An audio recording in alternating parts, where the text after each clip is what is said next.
tu peux introduire la rencontre. Bonsoir à tous, on est ensemble ce soir pour discuter avec Marilyn Desvioles de son nouveau roman Le Neveu d'Anchise. Alors moi je suis très contente parce que Marilyn, je vous lis depuis pas mal de temps et à chaque roman, non seulement je ne suis pas déçue, mais je suis encore étonnée par la force de cette écriture et surtout votre plaisir de jouer et d'agencer les mots. Moi c'est ce qui me plaît particulièrement. Alors, Le Neveu d'Anchise, c'est un roman qui vient 20 ans après Anchise, donc un roman qui a eu le prix Femina. Et il y a des personnages de ce roman Anchise qu'on retrouve là. Alors, comment ces personnages-là ont vécu pendant 20 ans en vous? Est-ce que vous discutez avec ces personnages? Comment ils restent en vous? Est-ce qu'ils sont dans un coin? Et pourquoi les avoir fait ressurgir maintenant dans ce roman-là? Alors, il y a plusieurs raisons, mais c'est vrai que on se souvient davantage, malheureusement, des critiques que des louanges. Et à la sortie d'Anchise, un critique avait dit que ce roman n'était pas abouti. Et je trouve qu'il a vraiment raison. Non, mais c'est vrai. Et c'est ma manière de... Je suis assez rusée pour pouvoir retourner les critiques. Mais... Et moi, je pense qu'aucun de mes livres ne l'est d'ailleurs abouti. Ce mot d'ailleurs, moi, je le trouve assez terrifiant. C'est vraiment... Ça veut dire... abouti, pour moi, ça veut dire que c'est mort, quoi. Et j'ai l'impression que quand je mets en route, j'allais dire, oui, en chemin des personnages, j'ai l'impression d'en être responsable. J'ai le sentiment que je ne peux pas les abandonner. Alors c'est vrai qu'ils réapparaissent, quelquefois un peu plus délicatement, on va dire. Mais Anchise, il est toujours un peu là, sous peut-être divers masques. Mais moi, je l'avais jamais vraiment quitté, d'autant plus qu'il faut bien dire que Anchise se passe, en tout cas géographiquement, ça se passe dans trois maisons qui sont autour de la mienne, pour tout dire. Ça, c'est quelque chose qui m'importe beaucoup, c'est de faire des romans avec ce que j'ai sous la main. Et là, pour le coup, la configuration des lieux, sinon les personnages, là il y a beaucoup de fiction dans Anchise bien entendu, mais en tout cas la configuration des lieux, c'est celle que j'ai sous le nez.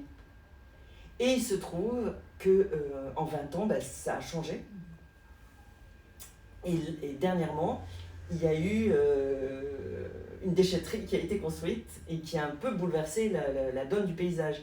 Et pas seulement d'ailleurs, pas seulement la donne du paysage, qui a bouleversé aussi la manière dont moi je perçois maintenant l'endroit et la sociologie, puisqu'il y avait des choses abandonnées au bord de la route, avec des gens qui venaient fouiller, vous voyez, pas très catholique comme on pourrait dire, voilà. Quelque chose est rentré dans l'ordre, dans cet endroit, alors que ça avait l'air d'un endroit un petit peu laissé pour compte, avec des maisons abandonnées, voilà, toute une histoire un peu hirsute, vous voyez. Et donc cette déchetterie qui m'a beaucoup atteinte, la construction en tout cas, c'est pas du tout que je remets en cause les déchetteries, vous l'aurez compris, qui sont nécessaires, tout ce qu'on peut dire, mais il n'empêche que cette construction m'a fait repenser à ce qu'étaient les lieux au moment d'Anchise, et en même temps je voulais pas en rester dans une sorte de nostalgie. Ça c'est un truc vraiment qui est insupportable pour moi, et donc écrire là-dessus, c'était essayer d'en faire quelque chose, essayer de sortir de ce mauvais sentiment.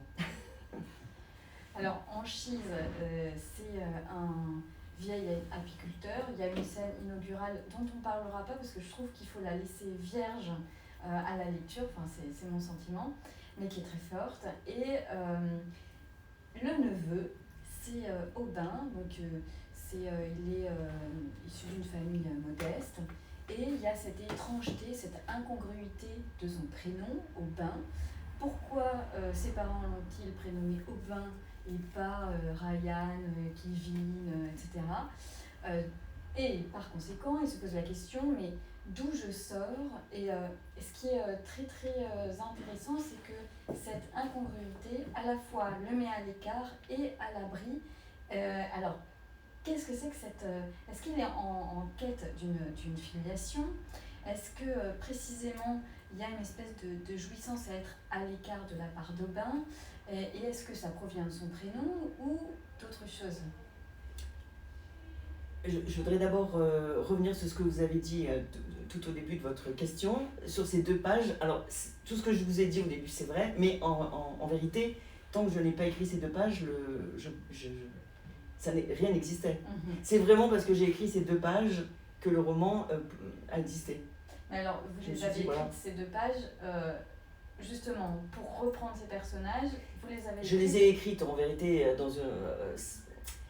quand on écrit, on est en même temps, on est dans une sorte de rêve éveillé, hein, il faut bien le dire.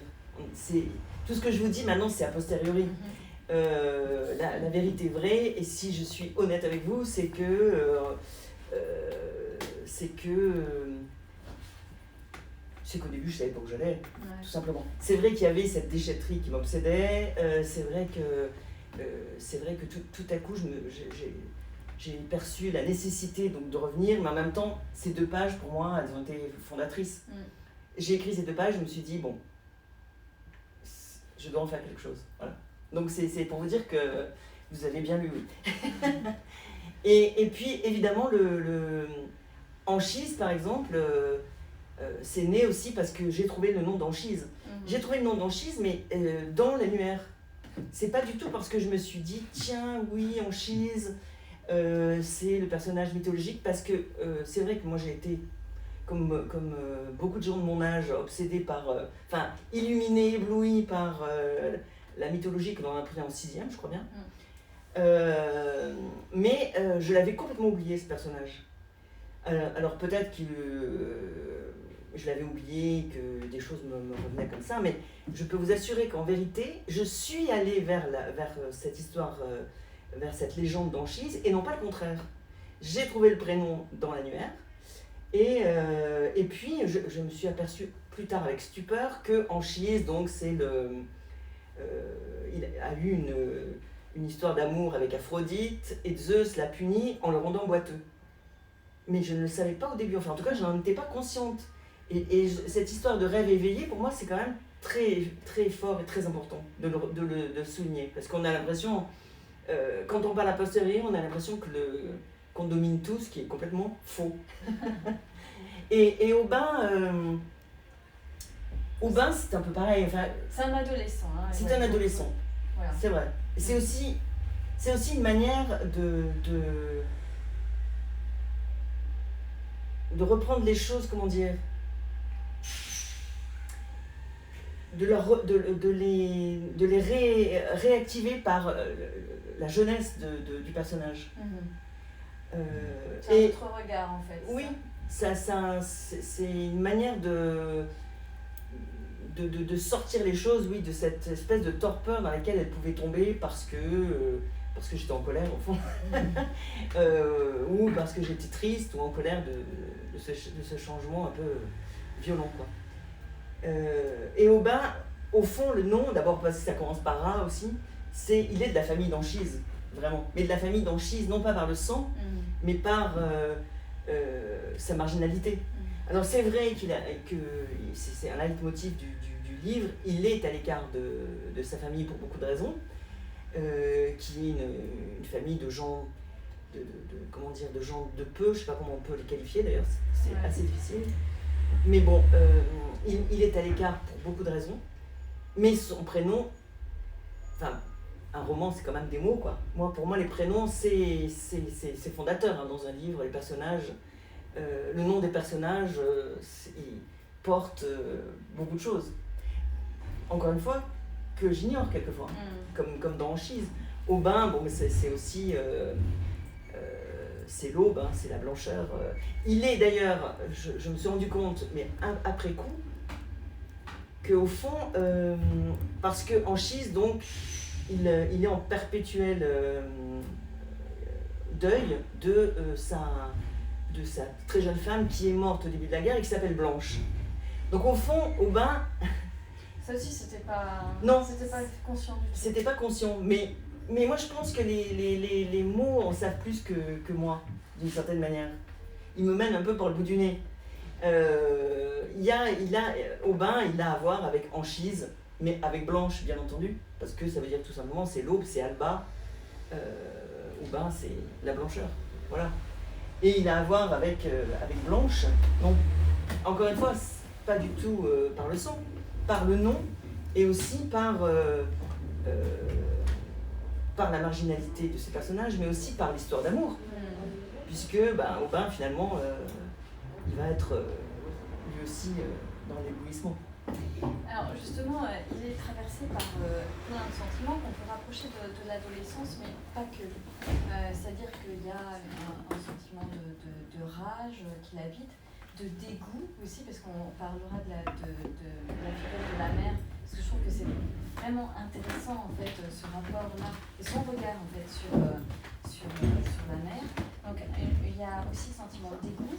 Et justement, par rapport à cette question du blanc, de la lumière, à la fois, il cherche une espèce d'aveuglement par la lumière et en même temps, un point dans lequel il pourrait peut-être s'abriter pour vivre des choses un peu en dehors de la lumière. Oui, c'est vrai, parce que cette lumière dont on parle souvent mes romans, c'est une lumière qui est à la fois qui est tragique. Oui, alors il faut préciser que ça se passe dans l'arrière-pays niçois. On est dans le sud de la France. Qui est souvent le théâtre voilà. de mes romans. Mais cette lumière en question, pas du tout la lumière lignifiante des vacances au bord de l'eau, elle l'est aussi, mais c'est une lumière qui à la fois qui est tragique et dont on doit se protéger, qui est comment dire, qui met à nu un peu trop, et qui est quasi qui est quasi mortel, j'allais dire. Oui, il y a quelque chose de cet ordre, hein, la lumière noire dont parlait Picasso qui en savait quelque chose. Voilà. On parlait justement de la mythologie, toutes ces histoires, toutes ces légendes sont d'une cruauté et d'une noirceur absolument terrifiante. Il y a toujours des histoires, mais invraisemblables. Et sous cette lumière terrible, sous cette blancheur, bon, voilà, il faut s'en... Mais Aubin, à la fois, il est marginal, mais, et ça aussi c'est l'histoire que j'ai moi avec ce livre, c'est que finalement il trouve le moyen d'être de sa famille. Oui. Finalement. Et moi aussi, moi je peux pas du tout écrire des livres en méprisant une seconde mes personnages. Je peux pas le faire. C'est impossible. Il faut que même le personnage le pire, il faut que je lui trouve un truc, quoi. Et j'ai l'impression que c'est au fond ça qui me relie à Aubin aussi. C'est comment arriver à les aimer quand même, quoi. À en être. Alors, sur ce sentiment, en fait, un petit peu qu'il a de rejet, mais c'est beaucoup plus ambigu, ambivalent que ça, et donc qui est incarné dans le personnage de la mère, puisque, en fait, il regrette une image de sa mère avant qu'elle veuille séduire, en fait, ou être séduisante, et il associe ça au fait qu'elle disparaisse, parce qu'elle maigrit beaucoup, assez brutalement, en fait, enfin, dans un temps très court, et donc elle disparaît, et d'ailleurs elle n'a pas de parole, la mère, c'est-à-dire qu'elle elle est parlée par Aubin, mais elle-même ne parle pas, c'est-à-dire que c'est une figure qui comme un ballon qui se dégonflerait finalement oui. tout le temps. Il faut dire que la mère d'Aubin se fait pratiquer un bypass. D'ailleurs, je me disais comment ce mot va rentrer dans un roman. Comment faire rentrer dans un roman ce truc, quoi. Et Parce que je trouve, moi, toutes ces pratiques d'une violence inouïe, quoi. Ça, c'est aussi des observations que j'ai pu faire dans mon endroit. Ouais. C'est quasi pas sociologique, mais enfin, presque.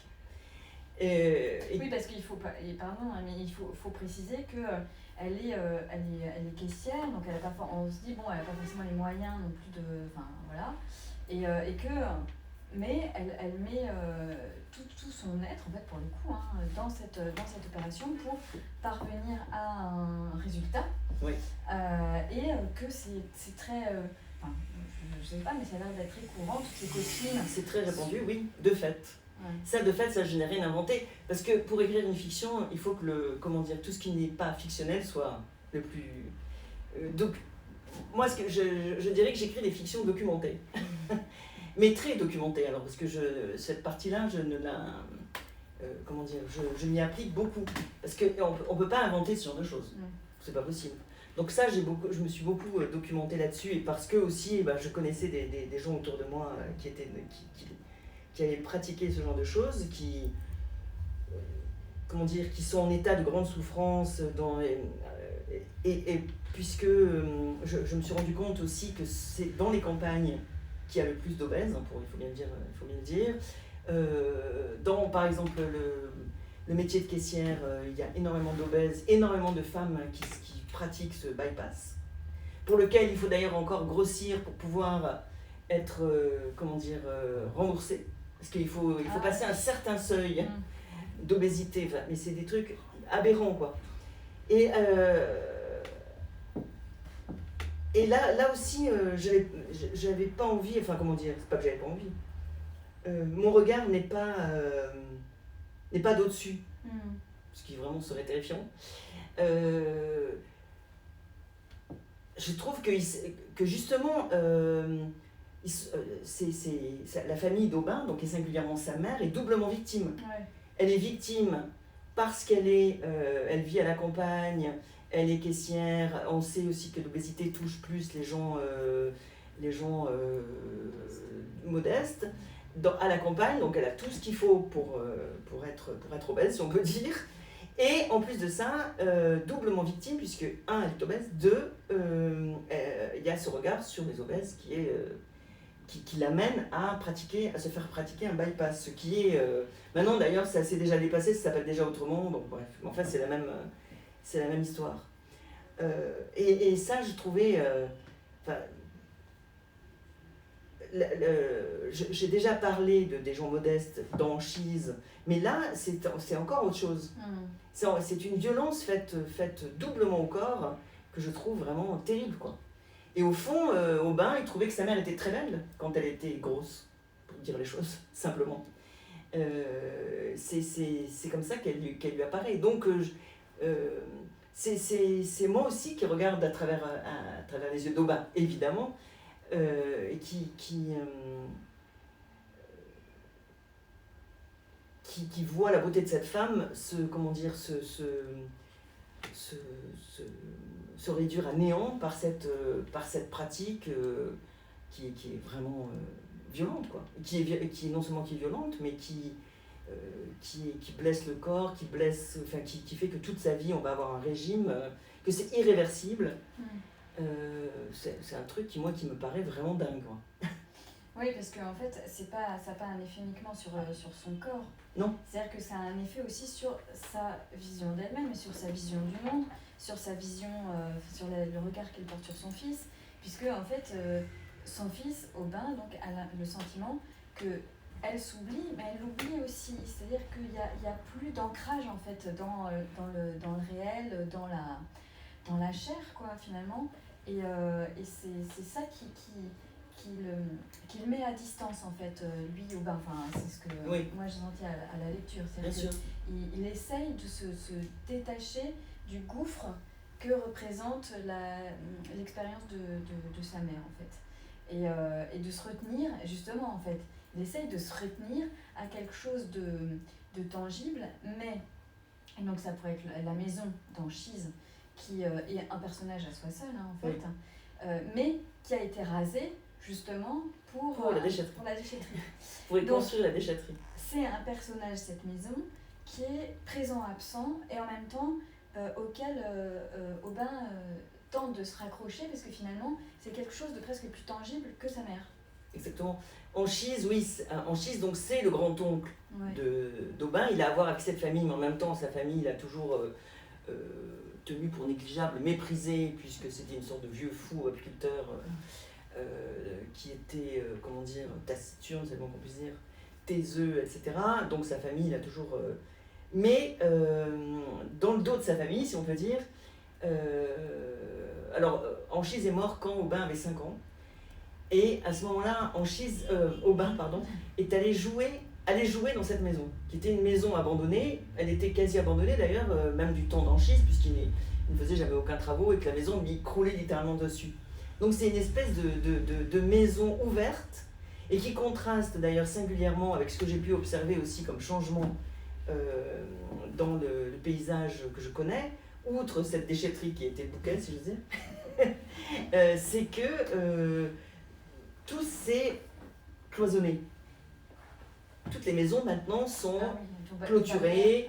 On n'a pas encore les voisins vigilants, mais ça va venir. Et donc il y a une sorte de... il y a seulement 20 ans, on pouvait voir les jardins des gens, comment ils s'en occupaient ou pas d'ailleurs. On pouvait voir... maintenant c'est terminé, il y a ces espèces de plastique vert là, qui encadrent tout ça.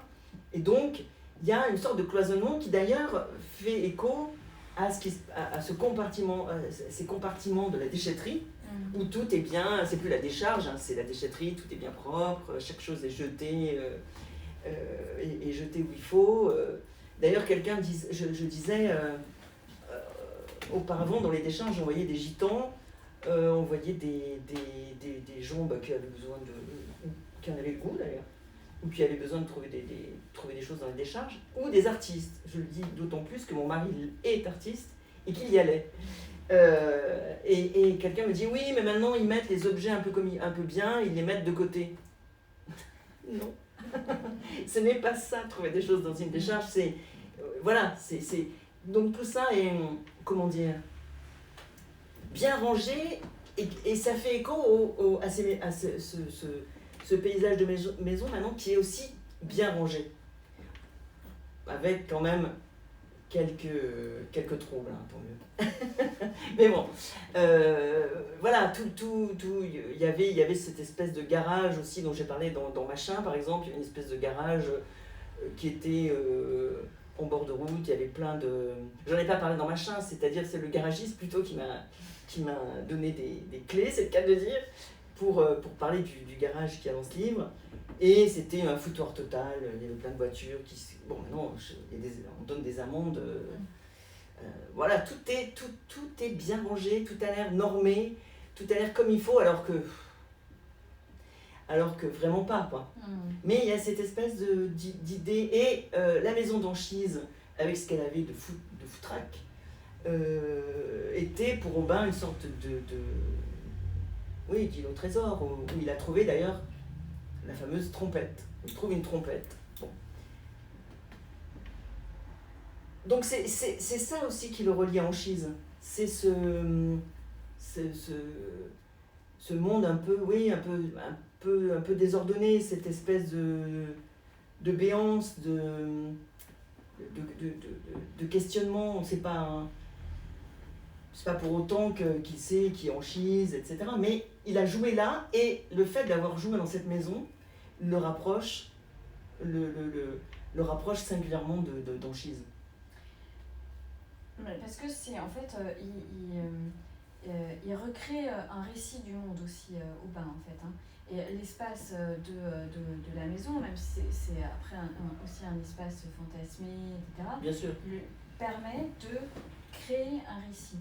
Et donc, voilà, son propre récit, ses propres fictions, etc.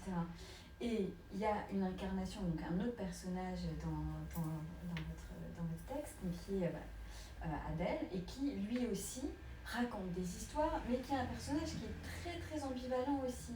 C'est-à-dire que Il est solaire, mais à l'image, puisque il y a cette image du joueur de flûte aussi qui est complètement mythologique, mais qui quand même emmène aux enfers.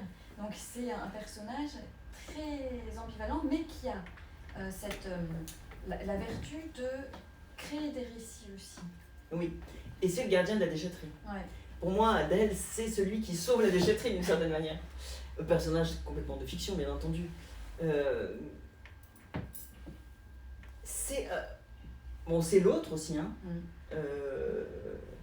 C'est l'autre, mais qui va conduire Aubin aussi à rencontrer aussi l'histoire familiale, qui n'est pas si ancrée dans le coin qu'il le croyait, puisque qu'il ignorait toute sa propre famille.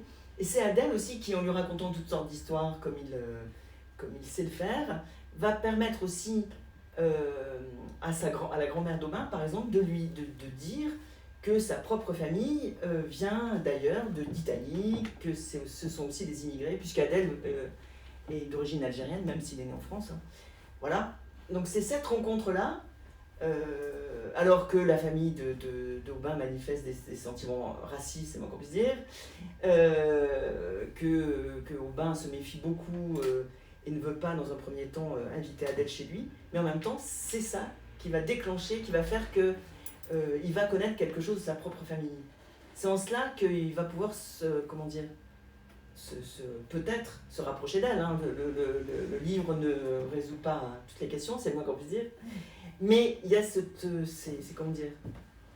possibilité, en tout cas. Il y a des possibilités. Et Adèle, c'est le garçon des possibles. Tout semble possible. Tout semble aussi, même le pire. Ouais, c'est ça. Parce qu'il est gardien de la déchetterie, or il a des vêtements luxueux, on ne sait pas trop comment il a pu se les procurer, etc. Là, il y a une sorte de questionnement de la part d'Aubin et de la nôtre. Hein. Voilà, qu'est-ce que c'est que ce personnage? Mais c'est ça aussi qui en fait tout le sel. Et c'est aussi le personnage qui révèle à Aubin les choses qu'il avait sous les yeux, qui tout d'un coup s'anime.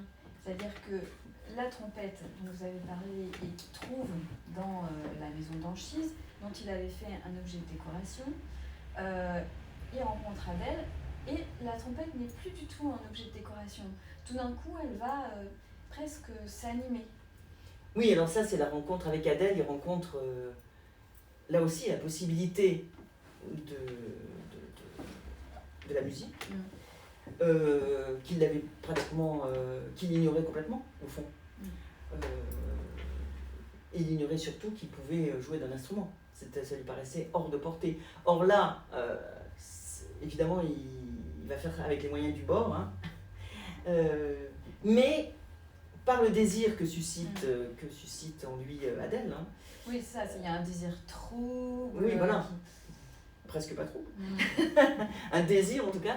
Mais par le désir qu'il suscite et par la volonté au fond de lui plaire, tout simplement, il va tenter d'apprendre à jouer de la trompette tout seul, ce que j'ai fait. Ah. Oui, donc, en fait, je me suis mis pour être avec Aubin. Il y a plusieurs choses qui me rapprochent de lui. C'est d'ailleurs ma méconnaissance de la trompette. J'en ai bavé quoi, pour sortir un seul son. Donc je vois ce que ça peut donner. Et aussi, comment dire, comme il fait des recherches sur Internet hein, pour savoir la trompette, la musique, parce qu'en plus, Adèle lui parle du jazz, il ne sait pas du tout ce que c'est. Donc il cherche un peu sur Internet et il tombe sur Chet Baker. Et des gens pensaient que c'est ce que j'écoute régulièrement, pas du tout. J'ai la même méconnaissance que... Pas tout à fait la même, je savais qui était Chet Baker, mais c'est pas du tout la musique que j'écoute régulièrement, pas du tout. Donc là aussi, je suis comme Aubin, j'apprends des choses sur Chet Baker et je découvre en plus ce personnage qui est complètement incroyable, Chet Baker. Bon, ça m'a bouleversée. au même titre qu'on peut être bouleversé, que Aubin peut être bouleversé par ce personnage, là aussi, qui est ambigu sexuellement, et qui est ambigu sexuellement, et dont la voix le manifeste. C'est pas simplement parce qu'on sait que, enfin, on sait.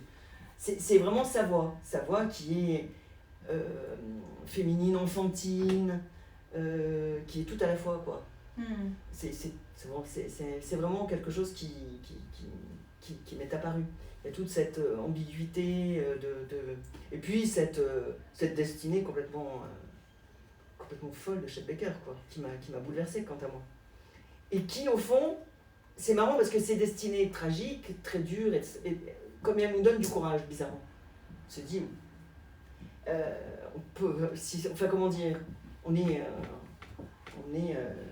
mieux d'une certaine manière. Je pense que c'est ça aussi, ce destin de Chet Baker qui donne du courage à Aubin, même s'il est dans une famille qui n'est pas très propice à l'apprentissage de la musique, même s'il est dans une famille qui, au fond, peut-être même peut lui mettre des bâtons dans les roues, etc. Eh bien, il peut y arriver. Moi, c'est vrai que c'est quelque chose qui m'habite depuis longtemps. Hein. C'est comment on peut faire des choses, on peut écrire, même si on vient d'une famille où il n'y avait pas de livre, par exemple, j'en connais. Enfin, comment dire, que cette chose-là soit possible, pour moi, c'est vraiment très important. Et c'est des choses aussi, ça paraît toujours un peu bizarre, parce que les écrivains et les artistes, souvent, ont à cœur de dire qu'ils ont été des cancres. Mais moi, c'est des choses aussi que m'a donné l'école, hein, par exemple. Alors, oui, mais justement, il y a une phrase que dit Aubin, il dit en fait, c'est Adèle qui aurait dû aller à l'école et pas moi. Oui, parce qu'Adèle, il est tellement...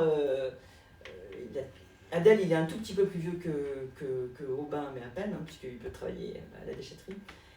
Et il a l'air de savoir plein de choses, mais des choses qu'il a apprises aussi sur Internet. Il est complètement, c'est l'autodidacte, très, très, comment dire, intelligent, etc. Il survole les choses aussi. Hein. Il dit plein de choses, on voit bien que... mais il est brillant. Il est brillant, et puis il a des facilités sans doute de parole que n'a pas Aubin. Moi, c'est vrai que j'ai éprouvé ça comme sentiment aussi dans ma vie. Des camarades, ça m'a toujours enragé d'ailleurs, des camarades, une camarade que j'avais qui était vraiment extrêmement brillante, je pense maintenant.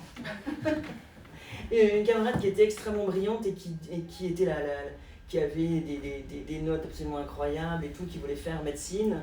On était donc au lycée, qui a dû abandonner ses études parce que son père était un petit maraîcher de l'arrière-pays niçois les maraîchers de l'arrière-pays niçois, c'est les plus pauvres des pauvres. Hein. Vraiment, il amenait ses légumes au marché international, là, à Solex. Et puis il s'est tué.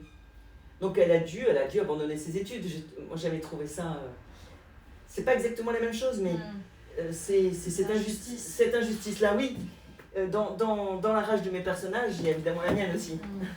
L'injustice que je ressens toujours, hein. Vraiment. Mais justement, dans la figure de Chet Baker, et qui fait pendant à une image aussi d'Aubin, parce que, en fait, comme il a honte que ça se voit qu'il apprend à jouer de la trompette, parce que c'est une petite marque. Oui, souvent. Elle regarde toujours, est-ce qu'il y a la marque, ça se voit, voilà. Et en même temps, dans la figure de Chet Baker, il y a cet épisode de la vie de Chet Baker que vous évoquez, où il se fait casser toutes les dents, parce qu'il y avait quand même des fréquentations et puis voilà. Donc à un moment donné, il se fait casser la figure, casser toutes les dents. C'est pas du tout anodin en fait, hein, c'est exprès. Mais il va prendre du temps, mais récupérer pour de nouveau jouer. Donc il y a une espèce, il y a la rage qui est associée à une sorte de force vitale qui balaye tout aussi. Oui, Chet Baker est drogué au-delà de ce qu'on peut imaginer. Et puis, comme souvent, hein, ça l'amène à avoir comment dire, à pas être réglo. Voilà. Et donc, il se fait casser la figure littéralement. Et comme on sait que pour les dents, pour un trompettiste, si on n'a pas de dents, on ne peut pas jouer, quoi. Donc il se fait casser toutes les dents. Donc dans un premier temps, il a une espèce de dentier, mais il n'y arrive pas. Et finalement, ça va s'entendre. Enfin, moi, c'est un ami trompettiste qui me l'a fait entendre, pour tout dire.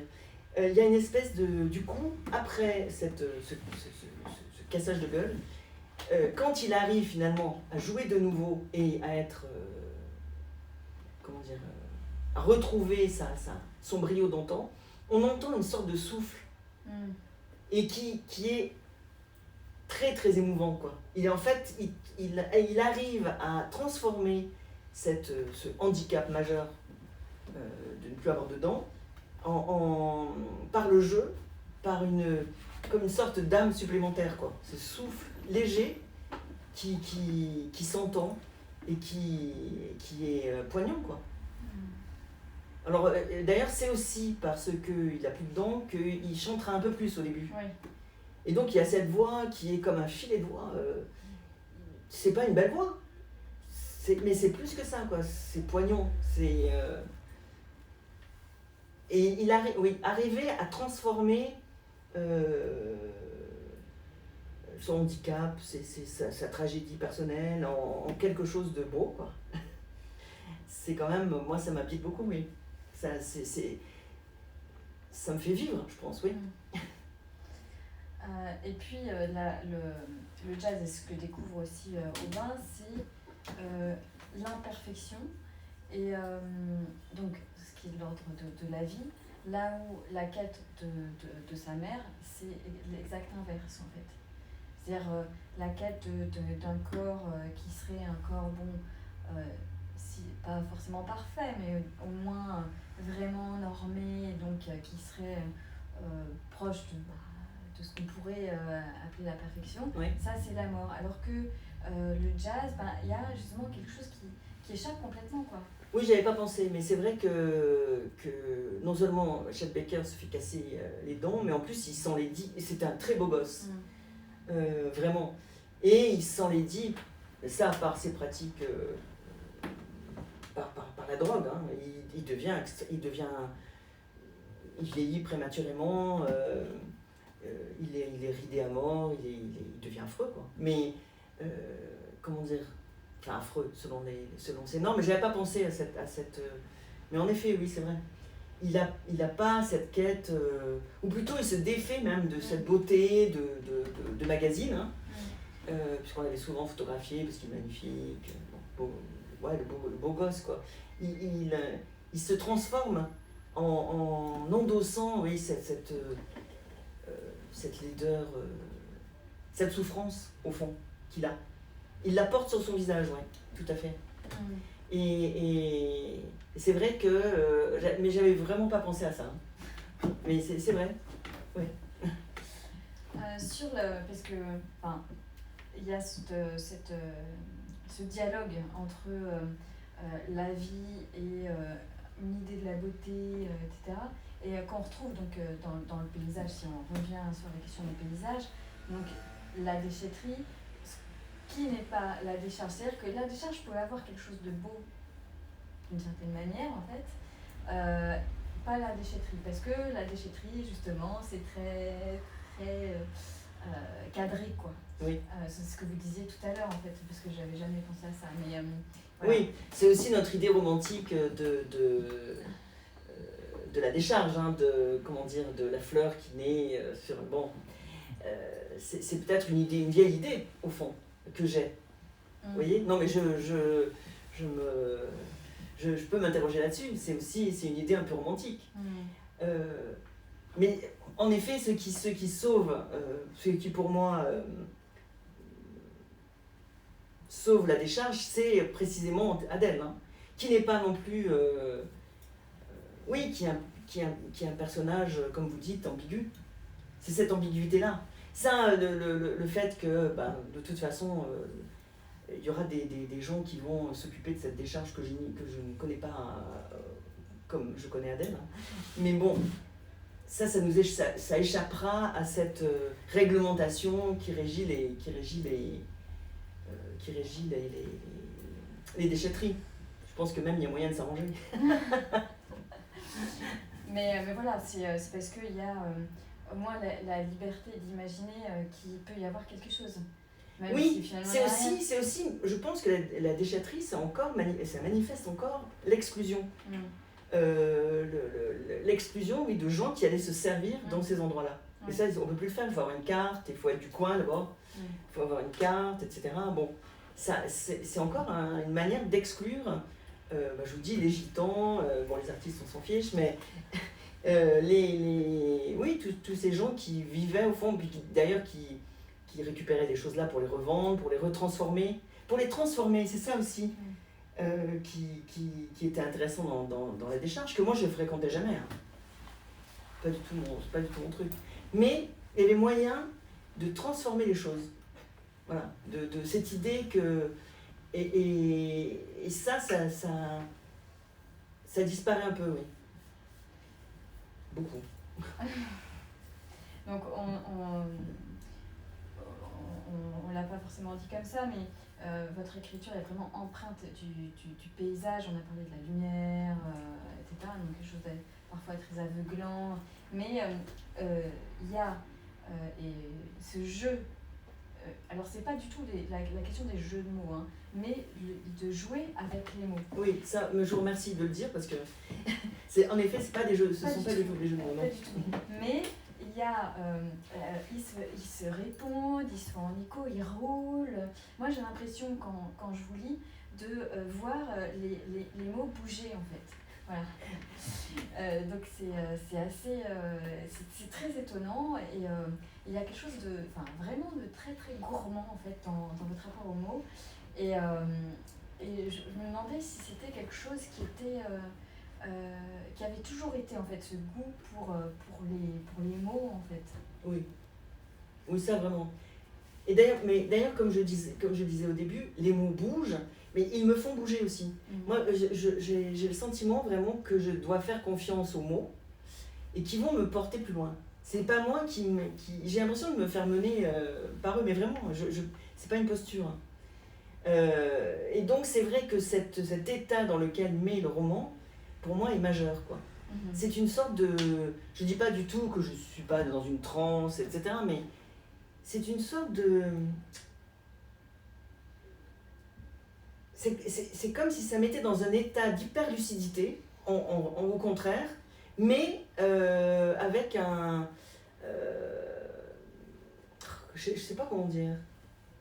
Je me sens à la fois extrêmement lucide, parce que quand j'écris pas, bon, j'ai pas l'impression d'être très éveillée, mais ça met dans un état de lucidité à condition, en même temps, d'accepter de se laisser conduire. C'est bizarre, mais c'est un peu ça, oui. Par les mots. Par les mots, en effet. Et ça, pour moi, c'est majeur. Hein. Vraiment,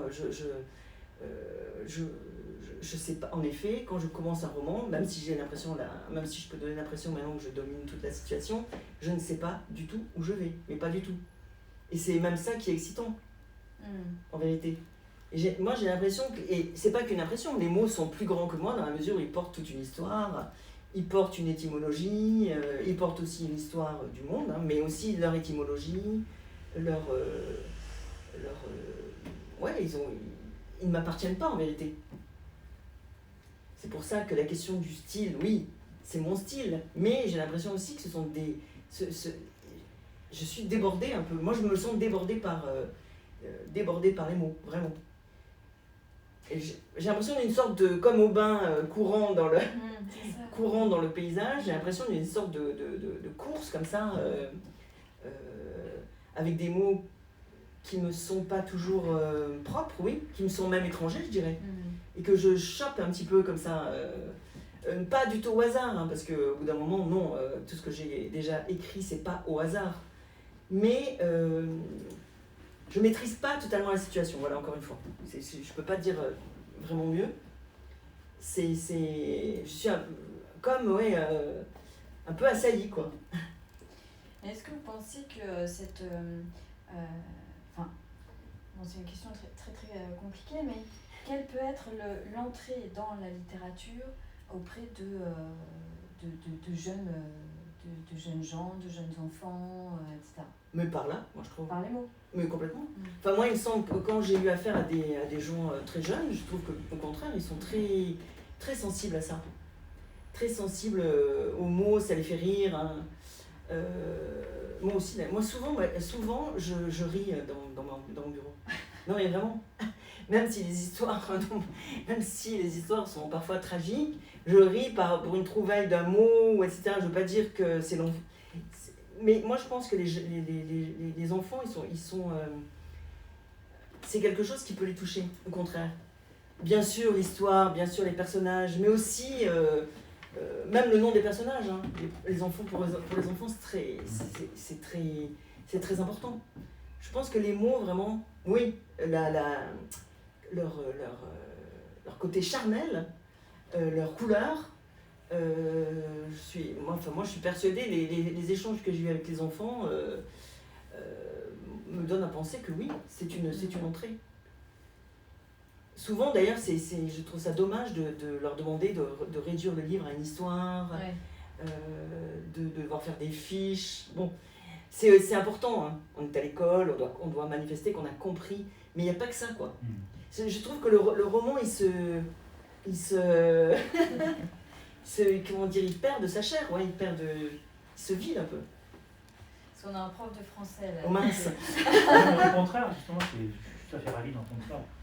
Oui, moi ce que je voulais dire aussi, c'est que mon approche de la littérature, quand j'étais petite, il n'y avait pas de livres chez moi, d'autant plus qu'il n'y avait pas beaucoup de livres pour enfants à l'époque. C'est pas du tout que je méprise les livres pour enfants, on l'aura compris parce que j'en ai écrit moi-même, je trouve ça formidable. Mais moi d'abord j'avais pas beaucoup de livres et ma mère en fait ramenait des livres qu'on lui avait donnés. Et souvent des livres, c'est pas des classiques, mais peut-être que oui, j'en sais rien. Moi je lisais tout ce qui me tombait sous la main, mais tout, n'importe quoi. Et donc souvent des livres que je comprenais pas du tout, qui n'étaient pas du tout faits pour moi, avec des mots incompréhensibles, que je n'avais pas cherché dans le dictionnaire, et que je transportais avec moi. Par exemple, je me souviens de 2 mots qui m'avaient complètement marqué, c'était cloaque. C'est ce truc, cloaque, moi je me demandais ce que c'était, je voyais bien que c'était bon.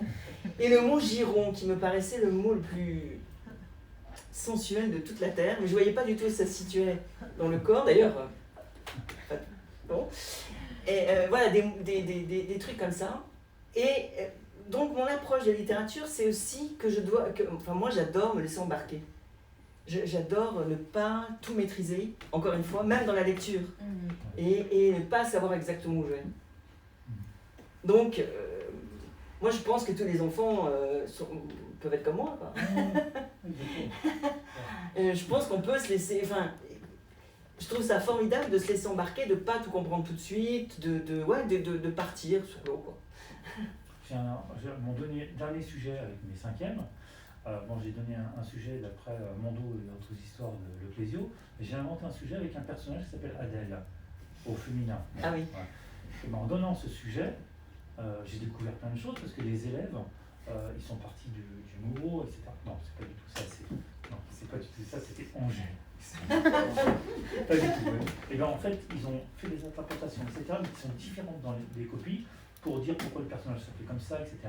Et ils sont justement laissés porter par les mots. Et c'est vrai que chez eux, il y a cet aspect gourmand dont vous avez parlé, parce qu'ils décortiquent les mots, ils essaient de voir toutes les possibilités, ils se laissent porter par eux. Et moi, je leur dis, la chose qu'ils devaient avoir sur le bureau, c'est un dictionnaire pour voyager comme ça dans les mots, etc.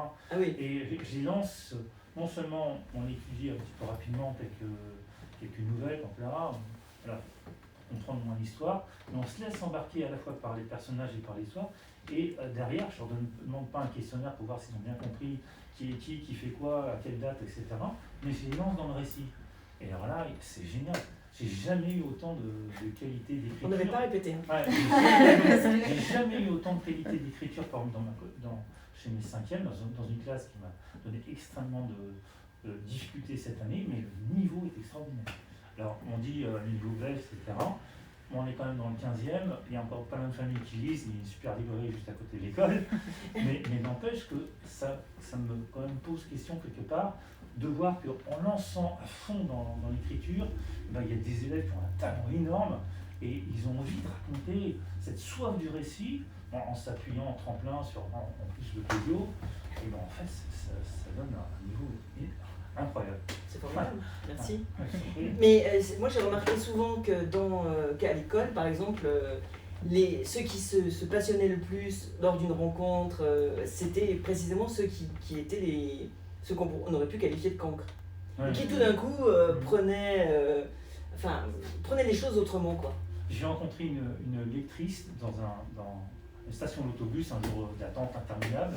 Il y a une dame qui lisait son livre et je la voyais tout le temps dans le bus, toujours en train de lire un livre différent. Et alors, je lui dis comme ça, tiens, vous lisez souvent des livres et tout.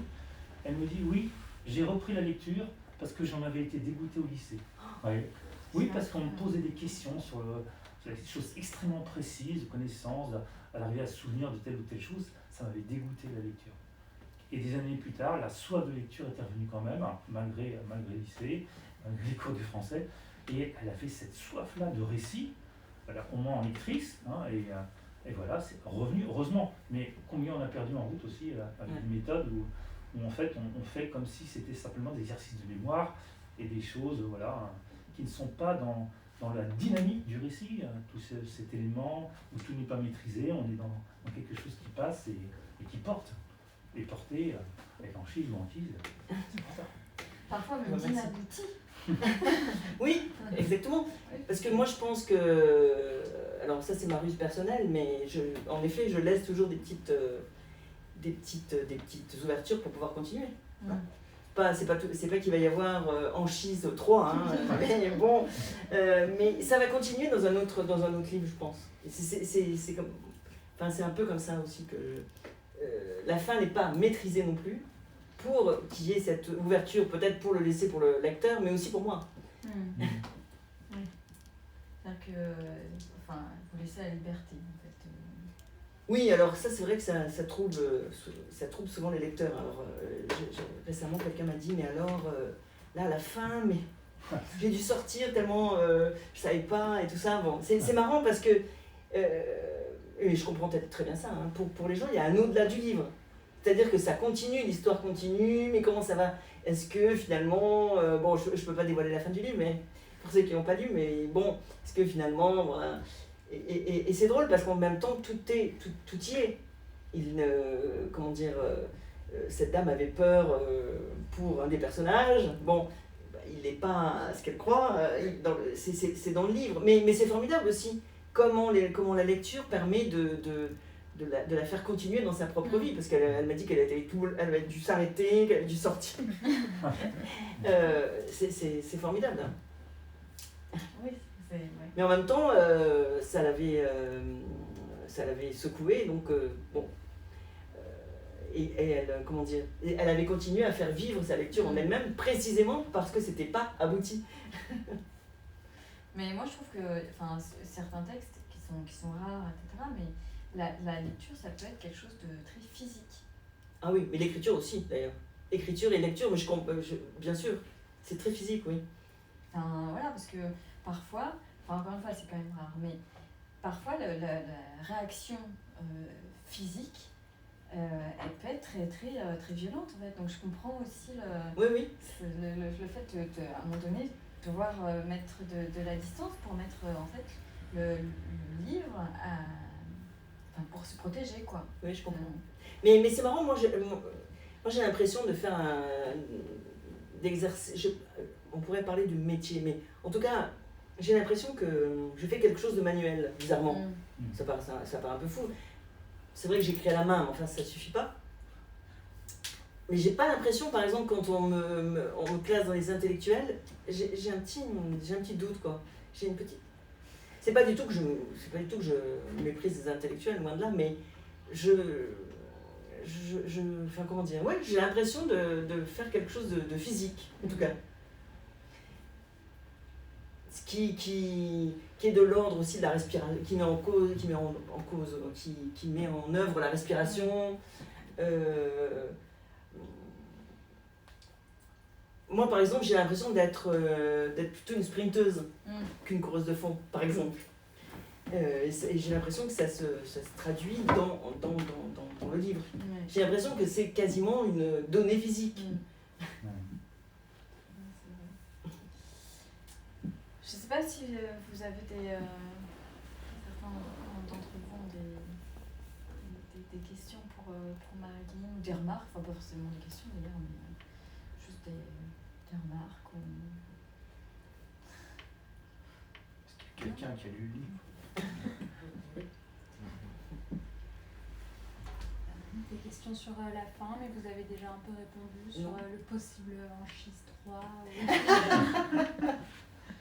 Ah, qui sait, hein Bah, en tout cas,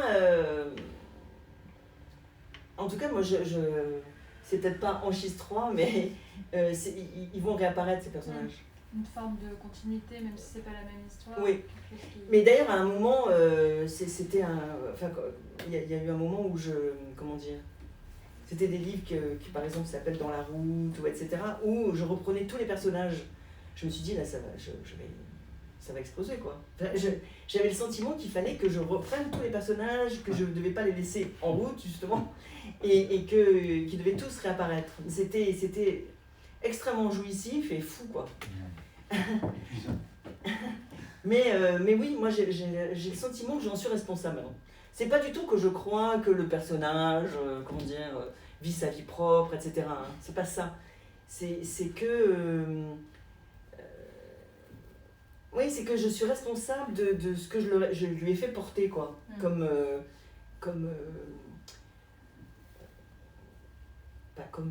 dire, de ce que je lui ai fait porter. Je suis un peu responsable de ça et qu'il faut que j'aille voir un peu plus loin, que je le pousse, voilà. Moi, je voulais vous demander, entre Anchise et les neveux d'Anchise, on voit l'évolution des paysages et donc et l'évolution des comportements. Du coup, vous vous dites, s'il y a un autre Anchise dans 10 ans, un Anchise 3, le fameux Anchise 3, est-ce que vous avez une petite idée de comment ça pourrait continuer à évoluer, ou c'est pas des questions que vous vous posez? Non. Moi, je pense aussi qu'il y a un changement aussi, enfin, il y a ce que vous dites, et puis aussi, je pense que l'écriture, mais il me semble, hein, peut-être je peux me tromper, que l'écriture, c'est un peu épuré entre les deux. Et que, il y a eu tous ces livres au milieu. Il me semble. Donc, c'est aussi une question de... Moi, j'ai changé entre... c'est moi qui ai changé aussi entre Anchise et le neveu d'Anchise et mon écriture. J'ai l'impression qu'il y a d'autres enjeux d'écriture, oui. Et vous parlez d'amour aussi, en fait, on n'en a pas beaucoup parlé, mais dans le neveu d'Anchise, il y a des histoires d'amour, finalement. Oui, c'est vrai. Oui, moi je crois aussi que c'est pour ça que je crois aussi ce qui m'intéresse, c'est le commencement. La flamboyance du commencement. Alors, c'est pas pour rien qu'Aubin, il a cet âge-là, et qu'il est... et ou que à l'inverse, Anchise, même très vieux, voulait revivre, si on peut dire, réactiver plus exactement le flamboiement de son amour de jeunesse en se suicidant par le feu. Bon. Il y a un parallèle entre les deux. Ah oui, bien sûr. C'est quand même les commencements. Ouais. Alors j'ai entendu beaucoup de fois quand même le verbe porter, hein. Mais dans plein de phrases que vous avez dites. C'est vrai. Et bon, évidemment, Anchise, il est quand même connu pour avoir été porté par Énéide. Ça, c'est vrai. Dans la fameuse Énéide, là, c'est le point de départ. Il sort son père, son vieux père des flammes, hein, c'est bien ça, hein. Je ne confonds pas. Hein. Aîné, qui sort... donc, puis l'Énéide, c'est fondateur, bien sûr. Et j'avais lu il y a quelques années un certain Fournier, un poète. Alors, il faudra que son prénom me revienne, parce que des Fourniers, il y en a plein. Et tout son début de livre, Marche, ça s'appelait, Marche au pluriel, il y avait Marche 1, Marche 2, Marche 3. Et bien ça portait, c'est qu'à le dire, sur Anchise, mais alors je ne sais plus si dans son histoire, plus dans le sud-ouest de la France, c'était aussi un personnage comme ça, dans sa famille ou dans quelque chose qu'il avait connu, mais il y avait beaucoup justement de jeux, d'histoire, d'archéologie un peu des personnages, et sur l'action de porter comme ça. Alors ici on est à 2 pas de l'église Saint-Christophe. C'est le fameux personnage qui, dans le Nouveau Testament, a porté le Christ. Donc c'est au moment où on arrive sur les eaux, il porte le Christ, si je ne me trompe pas, si je ne m'abuse pas. Et donc là, on a un autre personnage. Et en même temps, ce qui est curieux, parce que ça s'appelle le neveu d'Anquise, c'est comme si on faisait, comme au jeu d'échecs, on passe par le cavalier qui fait les sauts de biais comme ça. Mais en fait, c'est comme si c'était une manière aussi de ne pas parler de la parentalité, puisque les parents de cet ovin, ils sont extrêmement importants, puisque vous nous avez dit, quand on voit le titre, on a l'impression que ça fait le jeu de cavalier. Voyez. Et donc, par rapport aux filiations, puisque vous avez dit finalement, c'est comme si c'était choisi. Voilà. Mais en même temps, il y a le lien avec le fait de porter. Et c'est pas simplement porté dans la parentalité, c'est porté dans le récit peut-être. Et j'aimerais savoir comment, si dans l'histoire des mots, puisque c'est une suite de hasard, mais après que vous réinvestissez, est-ce que le lien comme ça, un peu distendu qu'il y a avec Vivet, comme une possibilité d'aventures variées dans les constructions, puisque finalement, ce n'est pas simplement qu'une affaire de sang. Tout à fait. Le fait même de passer par le neveu. Oui, tout à fait. C'est-à-dire que le neveu, il est de fait, il est le petit-neveu d'Anchise, mais quelle est sa véritable filiation? C'est pas celle-là. C'est pas celle qui passe par le sang, en effet. Mais c'est vrai que cette histoire de portement, elle est vraiment en creux, puisqu'il n'en est jamais question au fond. Il y a pas, puisque Anchise, par exemple, il meurt, sa jeune femme meurt sans qu'elle lui ait donné d'enfant. D'ailleurs, dans son fantasme, il pense même qu'elle est morte enceinte. Bon. Il y a cette histoire d'enfant mort d'ailleurs. Anchise, il n'est pas porté précisément. Ou alors porté par... voilà, exactement, par l'écriture, je sais pas. Mais c'est vrai que c'est en creux. Vous m'en parlez, ça me frappe que j'en ai rien fait. Précisément. Non, mais...